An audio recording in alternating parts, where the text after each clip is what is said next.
All right, we would like to welcome everyone with Gift of Hope and our valued healthcare partners. We are all in some rough waters right now, and we are a world community, and we wanted to bring our Interfaith Council together to provide some inspiration. They've done that in the past for us and are very representative of our current situation because we are all in this together. So first of all, for those of you who don't know, our Interfaith Council was started about 6 years ago by our CEO, Kevin Smunt. He went to a Secretary of State's, I think it was Donor Sabbath month, and they had a bunch of interfaith ministers there, and he recognized that with such a diverse population that we have, we needed to have a representation. This group has been together. We've laughed, we've made jokes, we've inspired each other, and they've been so valuable to inspire us and help us understand our very diverse donor families, hospital partners that we have. So they are just invaluable to us. So we're going to just go around our little virtual room and just give a few words of inspiration from our Interfaith Council. But first of all, I want to introduce you to Jennifer Aguilar. Jennifer is my partner in all of this with Interfaith. I'm Susan Cochran anyway. I don't think I introduced myself, with Donor Family Services and Interfaith Outreach. And Jennifer Aguilar is with our Community Outreach Department. And I want to introduce her to say a few things. Hello, everyone. Good morning. Thank you so much for taking a bit of your time to help us bring joy and a little bit of hope as well to our frontline workers and our employees at Gift of Hope. I know that they will appreciate this very much, so I thank you again. It is an honor to get to have this going with you guys, and I will ask my friend, Rabbi Mirelman, to please kick it off for us and start the circle. Thank you. Good morning. I'm Rabbi Mirelman, representing the Jewish faith and the Jewish people. And I will speak from our concepts, even from early on in biblical times. Jews have had a deep respect for the body, and while we prayed for health to God, we also understood the role of the physicians, the nurses, everybody that is concerned with the well-being of the patients in the hospitals and at home. We recognize the efforts that so many are making today, from physicians and nurses to everybody who works in the hospitals, in helping us deal with the crises. We are infinitely thankful for everyone who makes those efforts, and we appreciate them very much. Now I'll refer to Suzanne Martinez. Yes, I'm so glad that we're able to be here with you. Know that you're in our hearts and most certainly in our prayers. Again, I am Suzanne Martinez, representing the Roman Catholic tradition. And so I'm just going to draw you just for a moment inside yourself. Perhaps this prayer that has given me a source of strength since I was a little child may be able to give you that same strength. And I'll chant it for you. Our Father, who art in heaven, hallowed be thy name. Thy kingdom come, thy will be done on earth as it is in heaven. Give us this day our daily bread, and forgive us our trespasses, as we forgive those who trespass against us. And lead us not into temptation, but deliver us from evil. Amen. And I'll share just a little small, tiny portion of a poem that I think represents the amazing, courageous healthcare professionals. And of course, our gift of hope. We thank you. We thank you for that perseverance and for, yes, that gift of hope. And it's by Anna Nicole. just a few times in each of our lives, something touches us, a part of it that stays with us forever. And it may be a field of flowers, perhaps that gentle breeze, or perhaps even the ocean wave that breaks. But there are things that we want to make sure that you know will touch us in every way. And it is you. Thank you for that gift of life that you give to us. Blessings to you. And now, of course, I have to hand it off, and wonderfully so, to my friend. I'm Shiva Singh Khalsa. Thank you, Shiva. I'm a minister of Sikh Dharma, and I speak from my tradition. Before I was a part of Gift of Hope, I had no knowledge or didn't care about organ donation. Yes, I was an organ donor, but once, since I've known all of you, and since I've understood the depth, I'm sorry, how can I talk about all this? I'm so moved. I'm so moved by Suzanne, your prayer, your poem, your words, all of you. God bless you. May you all get the strength and the healing and health and safety that you deserve. We're all behind you in our prayers. And it's almost beyond words what you do. Thank you, thank you, thank you. My friend, and it's really nice to be able to have another friend, Dr. Atre. Namaste. My name is Shashank Atre. I represent the Hindu or Sanatan Dharma. And I want really, first of all, salute all the nurses and all the staff of Gift of Hope for your wonderful contribution to this very, very beautiful act of love and charity. All faiths basically talk about giving. It's no matter whether you are a Hindu, Muslim, Sikh, whether you are a Christian, doesn't matter. Every religion talks about giving something back. And so we are very so proud of you all out there in the hospitals, sort of putting yourself at a, it's a very dangerous situation as we are finding out. And so we really thank you for doing what you're doing. And I would like to kind of use a verse from our holy scripture called Bhagavad Gita. And it kind of, let me kind of play it for a second. It's beautiful when somebody else sings it. Doesn't have, Ms. Martinez, you have a beautiful voice. The rest of us don't.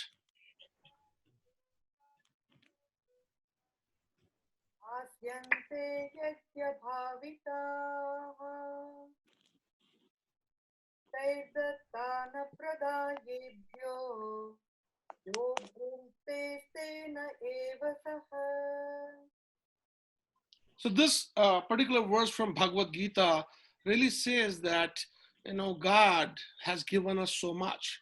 And so it is our duty to give it back. And so there's nothing more wonderful than gift of life and gift of service. And so I salute you, all the Gift of Hope employees, nurses, doctors who are working in this hospital, giving you valuable time, and I salute you. And I pass on my baton to my friend, Ed. Thank you, Dr. Atre. My name is Ed Young, and I represent the Buddhist tradition here on the council. I want to speak from my own personal experience. In Buddhism, there's really no opposition to organ transplantation. In fact, it's encouraged because the act of donating is an act that that expresses the Buddhist understanding of the oneness of all living beings and of the universe, and also the concept and the spirit of compassion. The historical Buddha has traditionally been recognized as one who had wisdom, compassion, and courage. The work that you guys do is a work that certainly is inspired by wisdom, in the way you work. It's also very much an act of compassion, an act of compassion. I can speak from my own personal experience. In 2014, I received a liver and a kidney transplant. And the compassion that, that my donor family showed me and they didn't know who I was totally beyond anything I could express and even imagine. But how did they get there? How did they make that decision? That decision was made because of the work that you all do, the wisdom that you brought to their situation, the courage that you had to ask for a donation, and the compassion that you showed them. To me, you are all incredible Buddhas. And now I pass it to my friend Becky Lorentzen from the Bahai tradition. Hi, I'm Becky Lorentzen from the Bahai tradition. For those of you who may not have heard of that before, we follow a prophet named Baha'u'llah who teaches us that all the religions come from the same source and that mankind is one. And the theme of what I want to share with you today has to do with how important service is. That's one of our primary goals in life, is to be of service to mankind. And also, we have teachings about how after the rain, the sun comes out. And lastly, I'll just share a prayer for healing for your families, for you, and for all of our patients, and for mankind. So in terms of service, all effort and exertion put forth by man from the fullness of his heart is worship, if it is prompted by the highest motives and the will to do service to humanity. This is worship, to serve mankind and minister to the needs of the people. Service is prayer, a physician ministering to the sick gently, tenderly, free from prejudice, and believing in the solidarity of the human race. He is giving praise. And that's what all of you are doing, is you're worshiping, you're making the world a better place by the service that you're providing, and it's so much appreciated. O Son of Man, my calamity is my providence. Outwardly, it is fire and vengeance, but inwardly, it is light and mercy. Haste thereunto, that thou may come in eternal light and immortal spirit. This is my command unto thee, do thou observe it. And that's exactly what you are all doing, and I have so much gratitude for that. I'll close with the healing prayer. Thy name is my healing, O my God, and remembrance of thee is my remedy. Nearness to thee is my hope, and love for thee is my companion. Thy mercy to me is my healing and my succor in both this world and in the world to come. Thou verily art the all-bountiful, the all-knowing, the all-wise. Again, my utmost admiration and love for all of the service that you're providing. Thank you. And now I'll pass it on to Karen from the Muslim tradition. Thank you, Becky. Salam alaikum, shalom alaikum, and peace be upon all. My name is Karen Danielson, and I come to you from the Islamic faith. And, you know, so many of my colleagues here in the Interfaith Council at Gift of Hope have enriched my life and my understanding and my dedication and my commitment to living the principles of Islam through deeper understanding of organ donation. When I look into the Quran, I find a verse that tells me and gives me direction that if any believer saves the life of one human being, it is as if they had saved the lives of all of humanity. And there's another guiding principle in Islam that reminds us to, if it's something that, we would want for ourselves, then we should also want for others. And so working with the Gift of Hope Council is a way of deepening our own faith and practices and understanding. And I wanted to thank Gift of Hope and all of my colleagues on the Interfaith Council. And I want to thank all health workers who are helping us during this time of our stay-at-home orders, and those who are not able to stay at home because they have to be in the hospitals or in doing other healthcare work. And finally, I'll close with a small prayer from the Quran. It is a chapter of the Quran, or a surah of the Quran, called Time. I'll read it first in Arabic and then in English.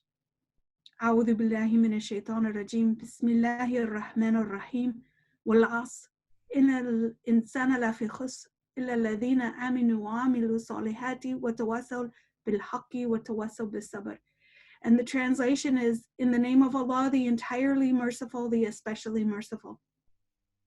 By the token of time, throughout the ages, man is in loss, except those who believe and do good deeds and remind each other of truth and patience.